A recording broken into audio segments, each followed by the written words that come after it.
Buenas tardes a todos y todas los presentes. Eh, Hoy sábado 29 de enero del año 2022, siendo las 17 horas con 2 minutos, vamos a dar inicio a una nueva jornada de nuestro Seminario Internacional de Filosofía, Ciencias y Humanidades. Con la alegría de siempre y con un afán sincero en la búsqueda de la verdad, nuestro ciclo de vida y trascendencia para este 2022 continuamos nuestras ponencias del Seminario Internacional de Filosofía, Ciencias y Humanidades. Hay que recordarles la formalidad de nuestro sistema. La primera parte de la presentación es de 20 a 30 minutos, con un descanso de 10 minutos, donde se les recuerda no desconectarse de Zoom, ¿ya? Simplemente silenciar y apagar las cámaras. Y una tercera parte que equivale a la rueda de presentaciones del público, diálogo o comentarios o aportes que quieran hacerle al anfitrión, todos los que asistimos a esta reunión. Durante la presentación del exponente solicitamos apagar micrófonos, ¿ya? Y silenciar celulares por lo mismo. Este día sábado, ¿ya? Dios mediante, tenemos un encuentro por Zoom con el académico, el licenciado en teología, Leonard Bacelli, ¿ya? Quien durante 3 sábados seguidos, ¿ya?, se referirá a las apariciones de María, visto desde lo sensorial a lo trascendente, ponencia que corresponde al día de hoy, el sábado 5 de febrero, ¿ya?, espiritualidad reaccionaria, y el sábado 12 de febrero finalizará su ciclo con el camino espiritual de transformación. Todos estos temas asociados a las apariciones de María. Don Leonardo Bacelli Rincón Jerez es licenciado en Teología por la Universidad de San Buenaventura, Colombia, en el año 2019. Posee un certificado de Pastoral de Salud por la Arquidiócesis de Bucaramanga desde el año 2002. Tiene estudios del ciclo filosófico en el Seminario Mayor Arquidiocesano de Bucaramanga 2004 y actualmente está realizando estudios de inglés en Mohave International Language and Culture Center de Canadá. Dejo a ustedes con el profesor Leonard. Gracias por la presentación, también a todas las personas que están participando de este evento. Antes de iniciar, quiero señalar que mi trabajo está orientado por los estudios antropológicos del padre Enrique Marroquín Saleta, miembro de la Congregación de los Misioneros de San Antonio María Claret. También por las investigaciones de Monseñor Eduardo Chávez, director general del Instituto Superior de Estudios Guadalupanos, y los planteamientos de Carla Pizarro, supervisora en terapia ocupacional, certificada en integración sensorial. Apariciones de María, de lo sensorial a lo trascendente. El Papa Juan Pablo II, el 31 de julio de 2002, en la Basílica de Guadalupe de Ciudad de México, presidió la canonización de Juan Diego Cuauhtlatoacín, que en lengua materna significa el que habla como un águila, confirmando de esta manera la verdad del encuentro de Dios con el ser humano por medio de Santa María de Guadalupe, ejemplo de evangelización perfectamente inculturada. Ahora bien, con el objeto de abordar el evento guadalupano y su significado, se hará una aproximación interpretativa al lenguaje sensorial y trascendente, expresado en el relato de Nicán Mopogua, publicado en 1649 por el bachiller Luis Lazo de la Vega, escrito que tiene como autor a Valeriano, indígena natural de Azcapotzalco, quien lo escribió en papel de masa de maguey entre 20 y 30 años después de 1531.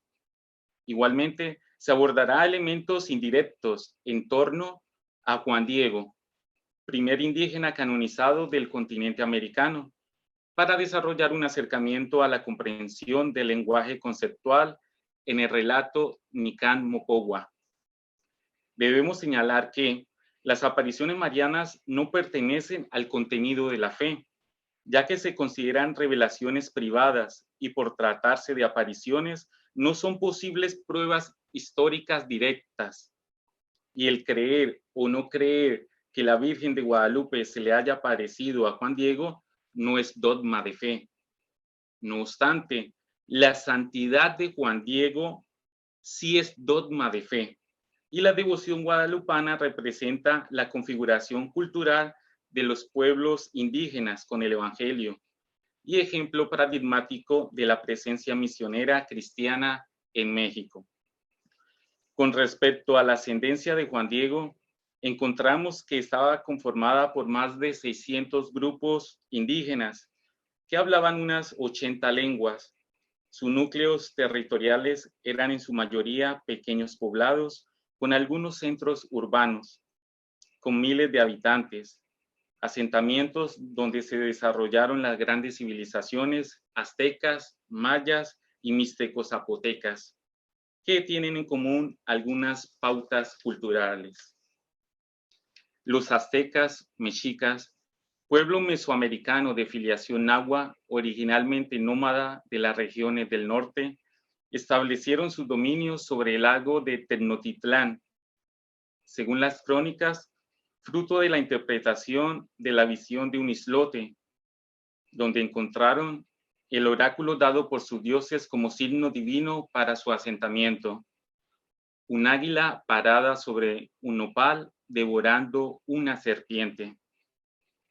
Asimismo, los aztecas expandieron su imperio hasta Nicaragua, realizando una dominación relativamente benévola, puesto que exigían cierto impuesto sobre lo que los pueblos dominados producían, pero le respetaban su religión, sus costumbres y sus autoridades locales.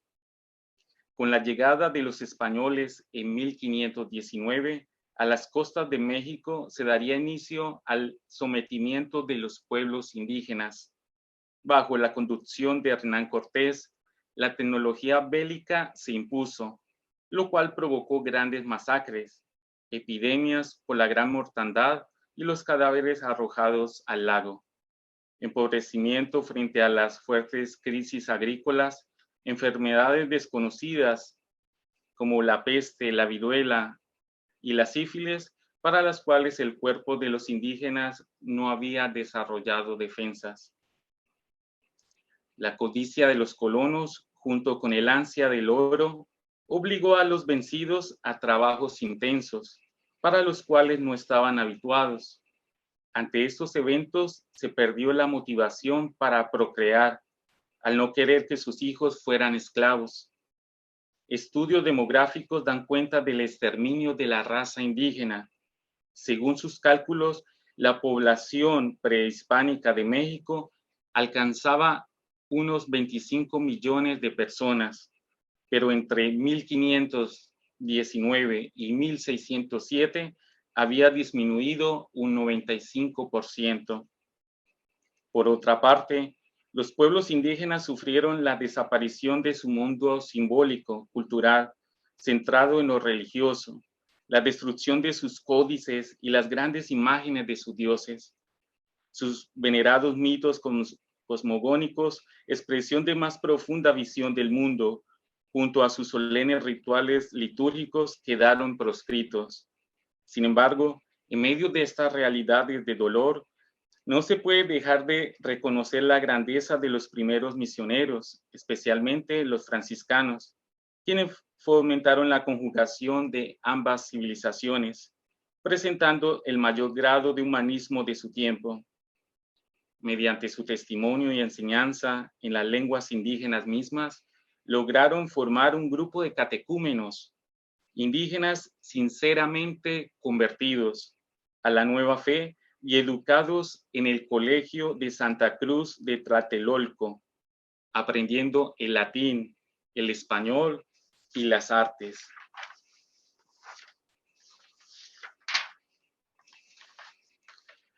El proceso de colonización estaba en marcha y sus dinámicas era casi imposible descubrir al Dios compasivo y misericordioso, predicado por aquellos buenos frailes, quienes formaban parte de la invasión de los conquistadores. Además, los dioses antiguos solían ser parejas, masculino-femenino, Quetzalcóatl, Tonatzin, diferentes al dios de los conquistadores. Faltaba el rostro materno de Dios.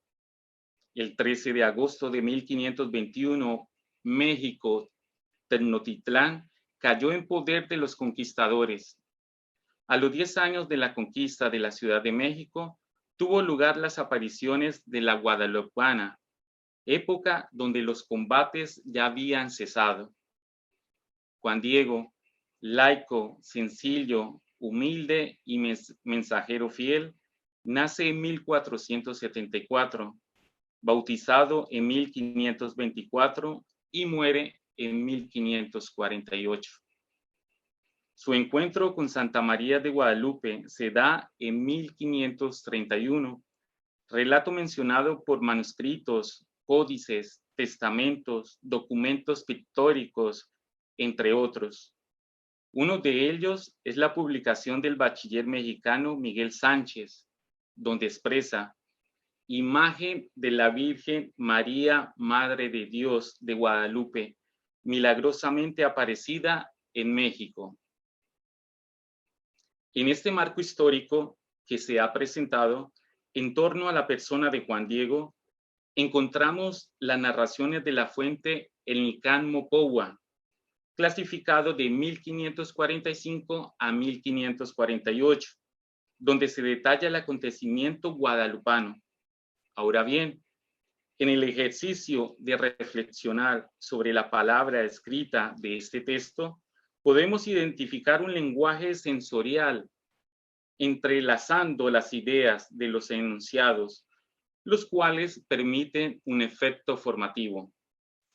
En otras palabras, podemos identificar expresiones literales respecto del registro, la modulación, discriminación e integración de los estímulos que recibió Juan Diego de los diferentes sentidos: vista, olfato, gusto, tacto y audición. Este énfasis permite exaltar su significado, cohesión y coherencia.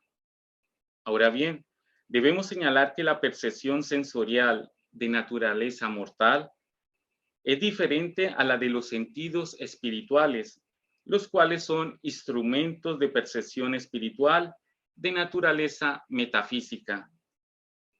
Ejemplo, los de corazón puro verán a Dios. De manera que al desglosar el Nicán Mopohua en relación con el lenguaje sensorial, podemos identificar algunos estímulos. A continuación, señalaré algunos. En cuanto al sentido de la audición, encontramos: era sábado, aún no amanecía, venía en persecución de Dios y sus mandamientos, y a medida que se acercaba al pequeño cerro llamado Tepeyac, comenzaba a amanecer. Allí oyó cantar en el cerrito como el canto de muchos pájaros preciosos. Se dijo a sí mismo: por casualidad, ¿soy digno? ¿He merecido lo que escucho? Al oír esto, Juan Diego dijo al obispo: señor gobernador, te oiré con calma. Piense cuál será la señal que pide, porque entonces iré a pedirlo a la Reina del Cielo. En cuanto al sentido de la vista, Juan Diego se detuvo a mirar. Y cuando llegó a la cima de la colina, vio a una doncella parada allí. Cuéntale todo lo que has visto y maravillado, y lo que has oído. Tan pronto como la vio, se postró ante ella, se tiró al suelo. Su tío le contó que era verdad, que ella lo sanó en ese preciso momento, y él la vio a ella. En cuanto al sentido del olfato, encontramos: las flores despedían una fragancia muy suave, como perlas preciosas, como llenas de rocío de la noche. En el camino, él tiene mucho cuidado de lo que hay en el hueco de su tilma, no sea que se pierda. Al ir, él disfrutaba de la fragancia que las diferentes clases de flores le brindaba. En cuanto al sentido del tacto, vino a traer a la doncella celestial las diferentes flores que había subido a cortar, y cuando las vio, los tomó con sus manos venerables. Luego los volvió a poner en el hueco de la tilma de Juan Diego y le dijo: Hijo mío menor, estas diferentes clases de flores son la prueba, la señal que llevarás al obispo. Se debe agregar que podemos encontrar similares énfasis del lenguaje sensorial en muchos textos. Ejemplo, en la Sagrada Escritura encontramos: cuando bajó del monte, fue siguiéndole una gran muchedumbre. En efecto, un leproso se acercó y se postró ante él, diciendo: Señor, si quieres puedes limpiarme. Él extendió la mano, le tocó y dijo: quiero, queda limpio. Y al instante quedó limpio de su lepra. Mateo 8, versículos 1 al 3. Paralelamente, encontramos en la progresividad e intencionalidad del relato del Nican Mopowa un lenguaje trascendente que permite descifrar su mensaje y su propósito comunicativo, adecuados a los códigos y preceptos de las comunidades indígenas. En ellos, la evangelización perfectamente inculturada en la imagen de Santa María de Guadalupe manifiesta la capacidad que tiene la cultura en sí misma de acoger la revelación divina. Al respecto, podemos hacer las siguientes observaciones. La formación cultural de los pueblos indígenas comprendía una relación viva de entrega y fidelidad. Así como brotó la fe, ahora reverdece, ahora se abre el conocimiento del dador de la vida, el Dios verdadero. Juan Diego, como neófito en la fe cristiana, conjugaba con su propia sabiduría nativa y seminal el misterio pascual de Cristo. Su nombre era Juan Diego, habitaba en Cuautitlán, como le dicen, y en todas las cosas de Dios pertenecía a Tlatelolco. En su autoconciencia personal, su entorno y su historia, Juan Diego se cuestiona por lo que está pasando. Tal vez solo estoy soñando, quizás solo estoy dormitando. ¿Dónde estoy? ¿Dónde hacer? ¿Me encontré a mí mismo?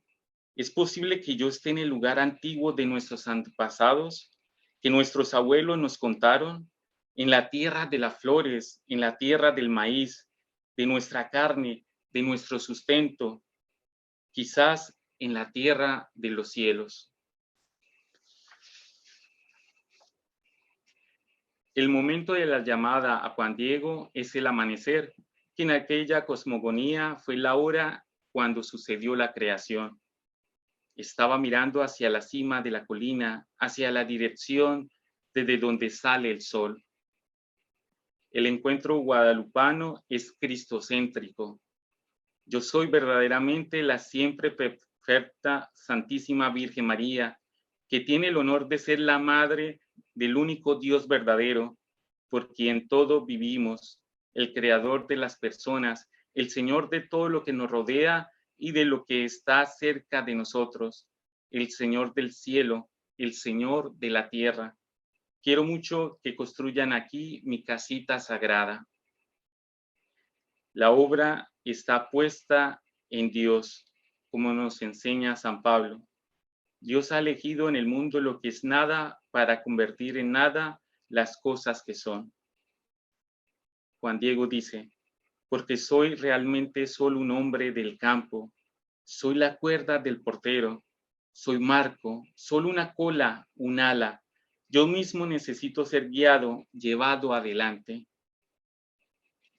Juan Diego se hace partícipe de la diaconía de la verdad, responsabilidad en el anuncio de las certezas adquiridas.